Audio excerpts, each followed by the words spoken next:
We are finally going to get another week of best of campaign re-release, whatever you want to call it, in packs coming up, possibly on Friday, or it could even be this week. And how the fuck does this happen every single time I start a video? What is going on the screen? You can't even back out to fix these glitches either. You have to close the app fully to fix these glitches. I don't know why this keeps happening to me. Hopefully I can still move around in the menus. Anyway, we got another injured player as a fantasy FC is what it's called now. No one calls it that. Fantasy FUT SBC. Apparently the icon that was scrapped last week is going to be coming this week. It looks like, at least. So we got stuff to talk about, and thank you for the support recently. Subscribe if you're new. You guys are the best. And let's start off with Ander Herrera, who, yes, indeed, he is injured. If you guys want to buy coins, you can go to mmoxp.com. The link is in the description. Use my code JFC at checkout for a 5% discount. Ignoring that, though, the card itself, 6 foot, high, only 3-star skills, 4-star weak foot there. Ping to pass and tiki-taka plus. I mean, yeah, he's going to be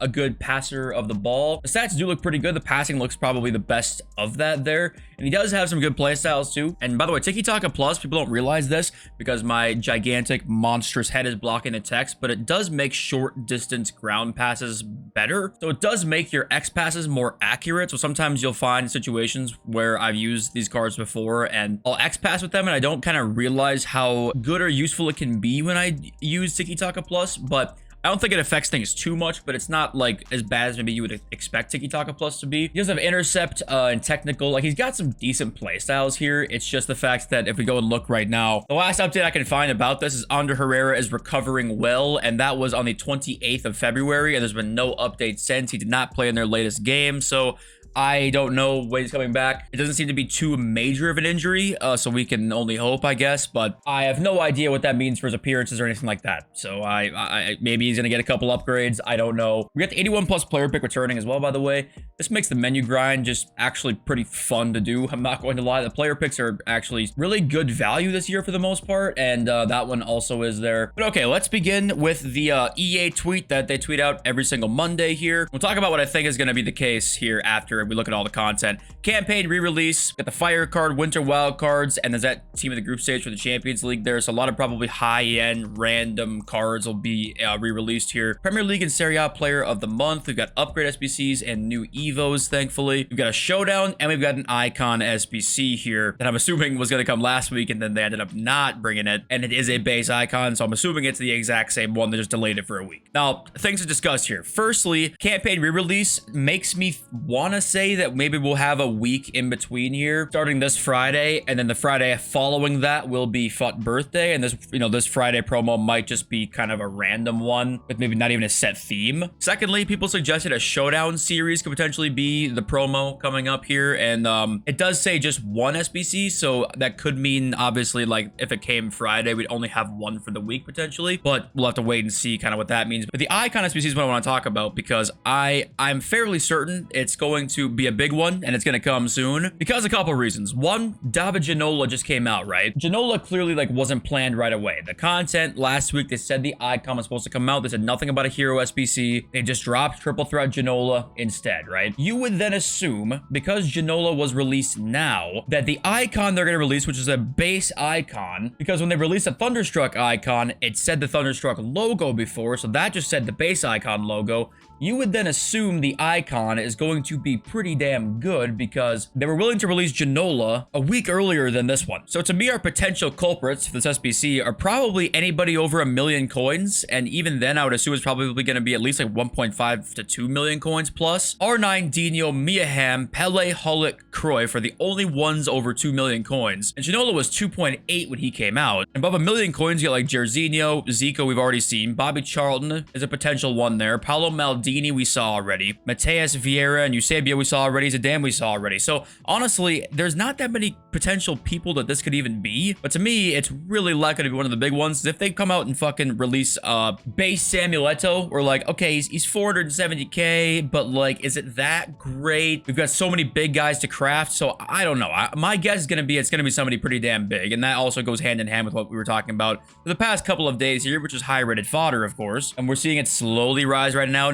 89s, remember, they were like 28,000 at their lowest point. They're slowly rising up right now. 90s were along those same lines. They were about 3,000 less. 88s haven't really done great yet, but still waiting on that. If you've got the investments, I would still just stay strong here, and 84s right now, if you want to try and talk about like a week ahead that possibly just no real content and just gamble SBCs. 84 is going to do great, but we can talk about that a little bit later once we hear more information about what is coming on this Friday. The League and Player of the Month nominees for February are in, by the way. We've got Alexander Lacazette, we got Jonathan David, who has 5 goals and assists, so you could kind of assume he's going to win this. Donnarumma is there for 2 clean sheets. Lees Milou has 2 goals, and David Costa has 2 goals and an assist. But seeing just purely off goals and assists, which isn't everything, but Jonathan David sure seems like the favorite to be the winner in that one. And here is that Premier League Player of the Month selection, like kind of nominees to pick from here. You got Ollie Watkins, Bukayo Saka, Rasmus Højlund, Rodrigo Muniz, you got Morris from Luton, and Pascal Gross. So honestly, it's kind of a toss-up. 6 goal contributions, 6 goal contributions, 6 again there, 5, 4, and 4. So a lot of, you know, great potential winners here. I think best card for FIFA purposes is probably going to be, you know, Saka or Højlund, because I'll just juice them up because they're in popular clubs. But yeah, this is going to be coming this week, so we'll wait to see the winner there. And here's a Serie A Player of the Month nominees here. Paulo Dybala, Coop Miners, Rafael Leao, or some really good cards in here. Vlahovic, obviously. Even Thuram could be good with like Aerial Plus if they gave him that. He has a showdown card, so they'd have to make him better than that one, I think. So yeah, good potential in SBCs coming this week, though. There is definitely good potential. League SBC on the way, by the way. To Debo, added to come via SBC. Okay, another French center back. I don't think he's hurt. There's no, you know, rumors around him being injured, so that's nice to see. There'll probably be some questions about the campaign re-release and will that affect the market really at all. You know, it's tough to say because the power curve right now, just those cards are so not in the power curve. Those cards coming back into packs is great for fodder and like opening picks and stuff like that, but in terms of usable players, like how many FC versus players are usable? Here's the fire. You got Rashford, Rudiger 675, Joao Felix 513, Coman 220. There are actually some pretty, you know, usable cards in here. I'm not gonna lie. Tomori's 1.3. There are some usable cards, so it's not really all doom and gloom. That could mean you could see some drops in similar ranges of cards, but I don't think it's going to do a whole lot. I'm not going to lie. I really don't think it's going to. You know, these cards, I would honestly get the fuck out now. I think you cannot hold on to a Marcus Rashford right now. If he goes back into packs, because he is going to drop. A fire or ice version, you can't hold on to these cards, honestly, because the potentially downside of these cards, like Joao Felix, is his price could be cut in half tomorrow when that drops. Now, it could come out Friday, so we don't know when it's going to come out, but whenever this comes out, it is not good. Is not good. But for anything else, I don't really think things are going to change too much. And for fantasy FUT cards, if we have a gap of no real promo, it's like a best of re-release week, the market should do pretty well. So I think even all these fantasy FC cards out of packs probably do pretty well. Yes, they're all so expensive that do you even want to buy one? Probably not, but any other cards in terms of just like anything in the power curve will do pretty well here over the course of that week, and maybe we'll see some type of panic before FUT birthday, but that's still a ways away now. On to my wonderful subscribers' comments. At Real Tyrone says, I can't improve even though all I do is try. I've played the last 3 FIFAs and I've yet to ever win a game. Listen, 3 FIFAs and you haven't won a game yet. This sport just might not be for you. I'm not gonna lie. But no, the reason I want to bring this back up, I think this is probably a troll comment, but the reason I want to bring this back up is because if you try to improve, and you consciously put your mind towards improving at any stage, really, unless you're like a 20-0, 19-1 player where the margins for error are so slim that things can change on a week-to-week basis, and there isn't a ton to improve on. For anybody else, though, if you consciously try to improve, you're going to improve. I mean, you just have to have the right mindset. And I try and like preach that a lot in my videos and my tips videos, like just having the right mindset. That's the biggest thing I can teach you is if you want to learn something in FIFA, just put your mind to it and you're going to do it. And also there was a couple comments saying Rolfo needs to play at least 60 minutes before or to get the clean sheet though. And I didn't know that was a thing. I'm not going to lie. I really had no idea. So hopefully she can play 60 minutes in one of these games here because first of all, is that set on the card anywhere? I looked on the card, didn't see anything. So maybe I'm blind and that's like found by some other info, but can they at least tell us this type of shit? Put it on the card somewhere. But yeah, that appears to be the correct answer there. And then Wesley says Suarez's playstyle plus should have been bite plus. Yeah. Craig Barnes, how hard you do her? No comment. I don't know what the fuck these comments are today. Mark says, guys, one thing about Trickster Plus, which a lot of people don't know, it helps you while R1 dribbling a lot, so it's not useless trait. And I didn't know if that was in my head or not, but I always loved Neymar earlier on in this year because he had Trickster Plus and that Inform Hansen had Trickster Plus, and the R1 dribbling with them was like crazy good. I don't know why that helps it, but I think it does. So Trickster Plus actually, besides like the flicks it can do, which are actually, they can actually kind of be useful at times, it still is pretty good. I'm not gonna lie. Here's a comment I thought was really interesting. Capo says, since I used to be a casual player and in some degree still am, I can answer you that casual players do not care about meta cards, but like to build teams from their favorite players even without stupid expensive promo cards, since casual players will never have coins or time to get them except for whales. The best game modes for casual players are Friday/Saturday evening beer, local co-op division rivals, local co-op friendlies, single/online drafts, and squad battles. I do not think that any casual player would care to do online tournaments since they require too much